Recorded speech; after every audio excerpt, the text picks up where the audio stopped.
தமிழனுக்கு வந்து தமிழ் தான் வந்து அடையாளம்.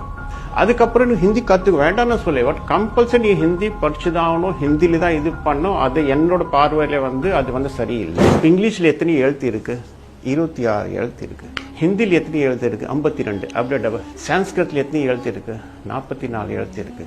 இதே வந்து தமிழ் ஒரிஜினலா நம்மளுக்கு 26 ஒரிஜினல் தமிழ் சொல்றேன் நான், தமிழ் ஆர் பிரம்மி, இதுல 26 எழுத்து இருந்தது. அப்போ அது வந்து 1000 வருஷத்துக்கு முன்னாடி டெவலப் ஆகி இன்னைக்கு வந்து 246+1 சொல்லுவாங்க, 247 எழுத்து இருக்கு தமிழ்ல. வேற எந்த மொழியில இருக்கா? கிடையாது. அப்போதான் அக்யூரேட்டா பேச முடியும். ஃபார் எக்ஸாம்பிள் தான் சொல்றேன், ஒரு ஃப்ளவர் இங்கிலீஷ்ல என்ன சொன்னா ஃப்ளவர்னா முடிஞ்சு போச்சு. இதே வந்து ஃப்ளவர்னா தமிழ்ல போச்சுனாக்கா என்ன சொல்றேன்னாக்கா பொட்டு, அரும்பு, அதுக்கப்புறமா பூ, அந்த மாதிரி பார்த்தா 6 இது இருக்கு. அலர், மலர், வி, இந்த மாதிரி வந்து எவ்வளோ இது இருக்கு. எங்க எழுத்து நதியா என்றதான் அக்யூரேட்டா தமிழ் பேச முடியும். முதலாக உலகத்திலே பேசின மொழி வந்து தமிழ் மொழி தான்.